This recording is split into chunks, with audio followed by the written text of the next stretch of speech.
I was born on August 29th, 1632, in Rington, Somerset, into a world on the brink of upheaval.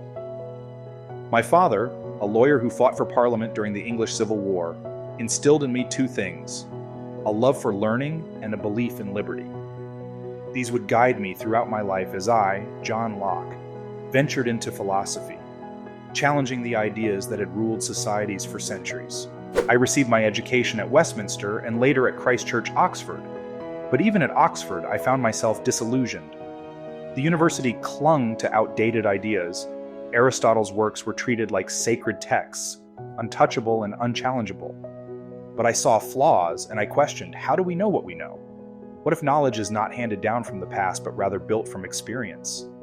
These questions set me on a lifelong quest for understanding. It was during my time at Oxford that I met Robert Boyle, one of the leading minds of the scientific revolution. Boyle introduced me to the concept of empiricism, the idea that true knowledge comes through sensory experience and observation. It was a revelation, and soon I came to believe that the mind is a tabula rasa, a blank slate at birth shaped only by experience. But life wasn't just philosophy. England was in turmoil. The monarchy had been restored after the Civil War, but the power struggle between the king and Parliament simmered. It was during this period that I met Lord Ashley, later the Earl of Shaftesbury. He became a mentor and patron, pulling me deeper into political intrigue. Through him, I saw firsthand the dangers of absolute monarchy, and I began formulating ideas that would eventually turn into my most influential work, the two Treatises of Government. In those treatises, I argued that all men are born equal, endowed with natural rights to life, liberty, and property.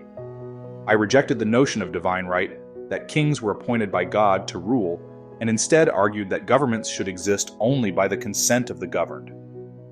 If a ruler becomes tyrannical, the people have the right to overthrow him. It was a radical idea at the time, and a dangerous one. I was forced to flee to the Netherlands in 1683 when my political connections put me at odds with the ruling powers. Those were lonely years in exile, but they gave me the peace to write. It was there that I composed my essay concerning human understanding, where I developed my theory of the mind and the nature of human knowledge.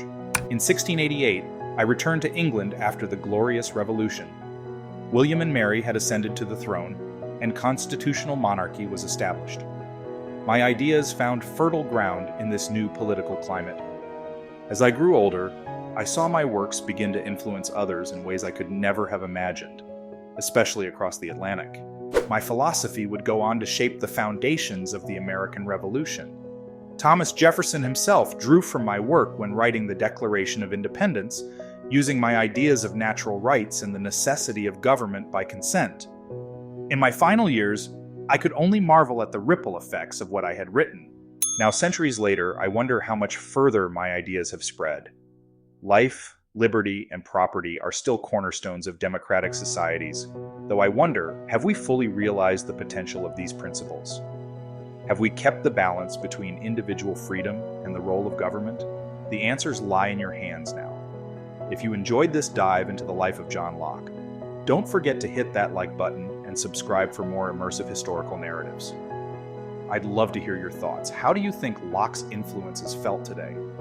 Let me know in the comments below. And if you know someone who would enjoy this, share it with them. It's free.